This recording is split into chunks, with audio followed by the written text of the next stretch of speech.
नमस्कार दोस्तों, मेरा चैनल कथा भक्ति सागर में आप लोग का स्वागत है। आज हम शिव पुराण की एक बहुत ही सुंदर कथा सुनेंगे। एक समय की बात है, मुनि शिरोमणि विप्र व नारद जी ने, जो ब्रह्मा जी के पुत्र हैं, विनीत चित हो तपस्या में मन लगाया।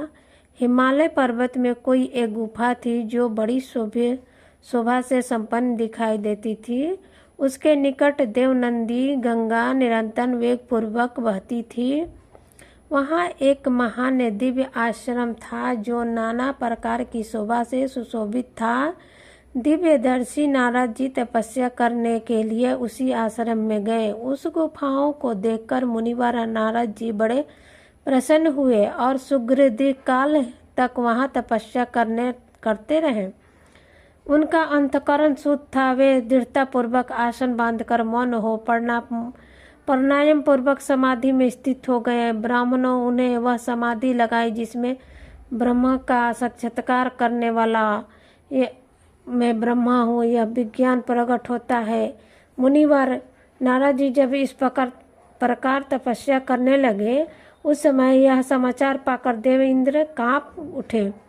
वे मानसिक संताप से विह्वल हो गए।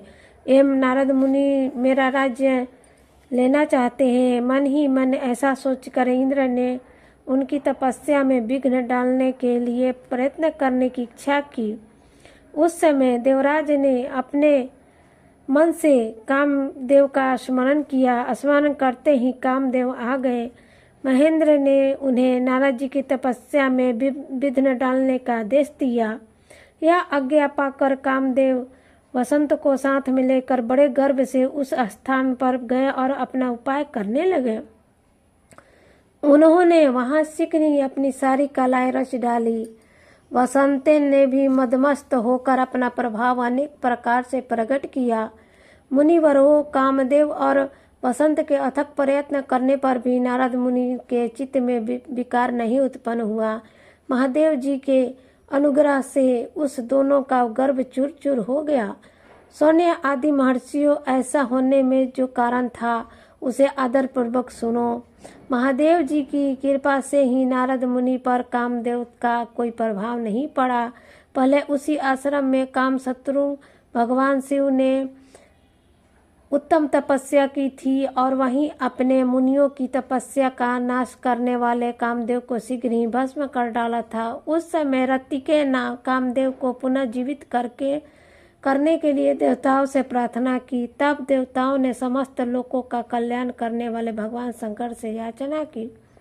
उनके याचना करने पर वे लोग देवताओं को कुछ समय व्यतीत करने के बाद कामदेव जीवित हो जाएंगे, परंतु यहाँ उनका कोई उपाय नहीं चल सकेगा। अमरगण यहाँ खड़े होकर लोग चारों ओर जितनी दूर की भूमियों नेत्र से देख पाते हैं, वहाँ तक कामदेव के वाणों का प्रभाव नहीं चल सकेगा। इसमें संशय नहीं। भगवान शंकर की इस युक्ति के अनुसार उस समय वहाँ नारद जी के प्रति कामदेव का निजी प्रभाव मिथ्या सिद्ध हुआ। वे शीघ्र ही स्वर्गलोक में इंद्र के पास लौट गए। वहां कामदेव ने अपना सारा वृत्तांत और मुनि का प्रभाव का सुनाया। तत्पश्चात इंद्र की आज्ञा से वसंत के साथ अपने स्थान को लौट गए। उस समय देवराज इंद्र को बड़ा विस्मय हुआ। उन्होंने नारद जी की भूरी भूरी प्रशंसा की, परंतु शिव की माया से मोहित होने के कारण वे सब पूर्व विरांत हो स्मरण न कर सके। वास्तव में इस संसार के भीतर सभी प्राणियों के लिए शंभु की माया को जानना अत्यंत कठिन है। जिसने भगवान शिव के चरणों में अपने आप को समर्पित कर दिया, उस भक्त को छोड़कर से सारा जगत उसकी माया से मोहित हो जाता है। नारद जी भी भगवान शंकर की कृपा से वहाँ चिरकाल तपस्या में लगे रहे। जब उन्होंने अपनी तपस्या को पूर्ण हुई समझा, तब वे मुनि उनसे विरक्त हो गए। कामदेव पर मेरी विजय हुई ऐसा मानकर उस मुनिवर के मन में व्यर्थ गर्व हो गया। भगवान शिव की माया से मोहित होने के कारण उन्होंने अर्थात बात का ज्ञान नहीं था। वे यह नहीं समझ सके कि कामदेव के पराजित होने में भगवान शंकर का प्रभाव ही कारण है। उस माया से अत्यंत मोहित हो मुनि शिरोमणि नारद अपना काम विजय संबंधी वृत्तांत बताने के लिए तुरंत ही कैलाश पर्वत पर गए। उस समय वे विजय के मद से उन्मत्त हो रहे थे। वहां रुद्रदेव को नमस्कार करके गर्व से भरे हुए मुनि ने अपने आप को महात्मा मानकर तथा अपने ही प्रभाव से कामदेव पर अपनी विजय हुई समझकर उन्होंने सारा वृत्तांत का सुनाया।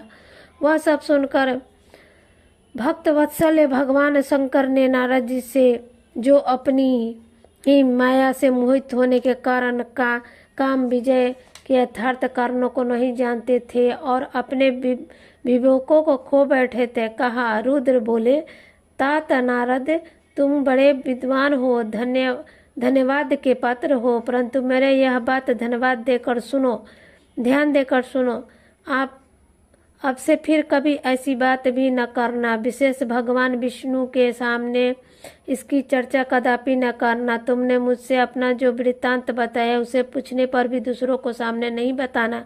यह सिद्धि संबंधी वृत्तांत सर्वथा गुप्त रखने योग्य है, इसे कभी किसी पर प्रकट नहीं करना चाहिए। तुम मुझे विशेष प्रिय हो, इसलिए अधिक जोर देने पर भी यह शिक्षा देता हूँ और इसे न कहने की आज्ञा देता हूँ, क्योंकि तुम भगवान विष्णु के भक्त हो और उनके भक्त होने पर भी मेरे अत्यंत अनुगामी हो।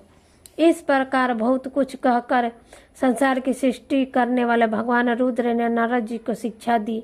अपने वृत्तांत को गुप्त रखने के लिए उन्होंने उसे समझाया बुझाया, परंतु वे तो शिव की माया से मोहित थे, इसलिए उन्होंने उनकी दी हुई शिक्षा को अपने लिए हितकर नहीं माना।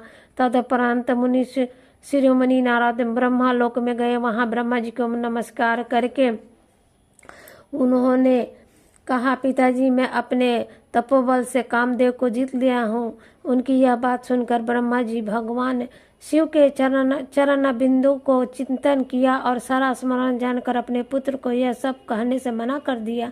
परंतु नारद जी शिव जी माया से मोहित थे, अत्यंत उनके चित्त में इस मद का अंकुर जम गया था, उनकी बुद्धि मारी गई थी। इसलिए नारद जी अपना सारा वृत्तांत भगवान विष्णु के सामने कहने के लिए वहां से शीघ्र ही विष्णु लोक में चले गए।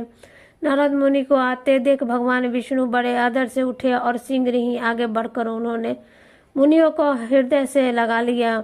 मुनि के आगमन का हेतु इनका उन्हें पहले से ही पता था। नारद जी को अपने आसन पर बिठाकर भगवान शिव के चरण बिंदु का चिंतन करके श्री हरि उनसे पूछा।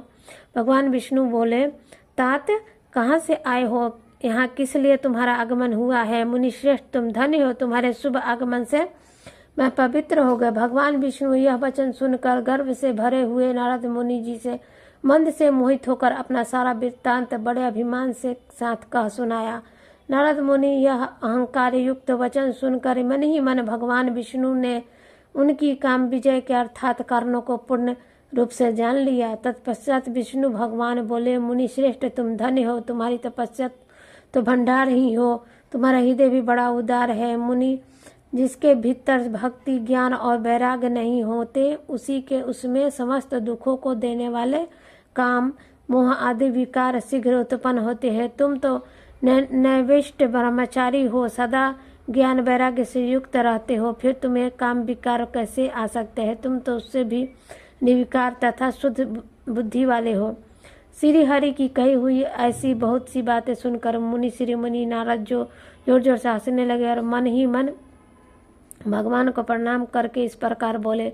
नारद जी ने कहा, स्वामी, जब मुझ पर आपकी कृपा है तब बेचारा कामदेव अपना क्या प्रभाव दिखा सकता है? ऐसा कहकर भगवान के चरणों में मस्तक झुकाकर इच्छा अनुसार विचरण करने वाले नारद मुनि वहां से चले गए। तो ये था नारद मुनि के घमंड की कहानी, जिसका भगवान ने बाद में घमंड तोड़ दिया। इसके आगे हम शिव पुराण की कथा दूसरी आगे हम कहेंगे। जय हो शिव गुरु की, शिव भगवान की।